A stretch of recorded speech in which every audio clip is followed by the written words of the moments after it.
Hello everyone. Nasa ko diri sa akong kusina guys. Kani bitawng gikan na jud ka sa trabaho ba niya. Lami na jud kaayo ilingkod na. Kinahanglan jud usahay mapugos na to atong kaugalingon no kay wa may laing mo trabaho na maghugas mi sa among mga bawnanan, maghugas mi sa among mga pangkanan. Bisan gusto na jud ay ka nga muligid niya. Ay Ginoo, wala man magsunod kaya ikaw pa rin yung iikot at iikot.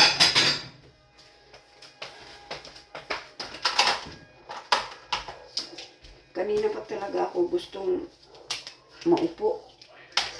Pero pag makakita ako ng mga ganito na hindi naman maganlaw kung hindi din ako yung magkilos.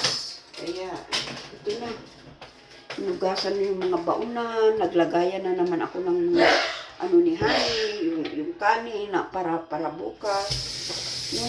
Tapos lagay ko na yung pagkain ko sa microwave pero hindi ko pa naalis kasi nga inuuna ko yung paglagay ng baunan ni honey para sa pagkain na bukas.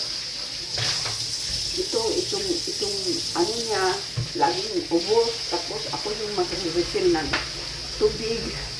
Pero sa totoo lang guys, itong mga kilos na ganito no, sabihin ko sa Hong Kong talaga ako na natuto ng sobra no. Yung ayaw mo mapagalitan ng amo, kaya minsan kahit titiisin mo na makita lang ng amo mo, yung mga kilos mo, mga gawa mo nga nakaaya-aya ba, kaya gustong-gusto ka ng gustong-gusto ka ng amo. Kaya doon ako nabihasa ng ganito guys no, kahit gusto ko nang humiga pero hindi natin pwedeng pangunahan natin yung amo na magpahinga-hinga. Ang dami nating trabaho. Kaya kung gusto man, shout out talaga ako sa mga kaibigan ko dyan sa Hong Kong, no? Yung mga followers ko na Hong Kong. Naintindihan ko talaga yung mga nyo, yung pagkapagod nyo kasi dyan ako galing, no? Totoo yan guys, yung pag magustuhan ka ng amo mo kung talagang grabe ka kasipag, walang amo na sa'yo, yung mag-terminate o man, kung masipag ka talaga, tapos maayos yung mga gawain mo, yung nasunod mo, yung gusto ng mga amo, ganon, magtagal ka talaga, abot ka ng 10 taon, abot ka ng 20 years, ganon, kasi ayaw ka ng palitan ng amo, lalo na pag nakagusto yung amo, no? Kaya itong ugali ko na ganito nga, kahit na pagod-pagod, tiisin ko talaga na matapos ko yung trabaho ko, guys, no? Kaya masaya naman din yung amo na katulong na hindi pasaway. Kaya doon ako nabihasa ng maayo. Kaya ganito, minsan pagod, titiisin na lang, para lang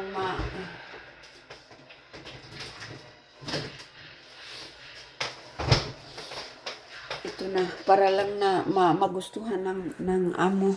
Kaya ito, kakain na rin ako ng ko guys, yung tingnan mo, nag-init na ako dito ng pagkain ko. Nahugasan ko na yung mga bauna namin, nalagyan ko na si Honey ng bauna din niya.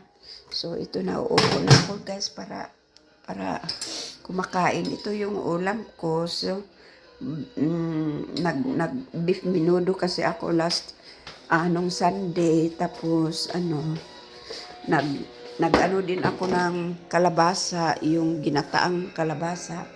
Ito yung dessert ko, yung jelly, yung lemon jelly, yung dessert ko guys.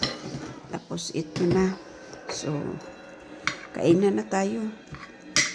Kalabasa lang ito guys, at saka yung green beans string beans. Ito yung string beans, at saka yung beef menudo.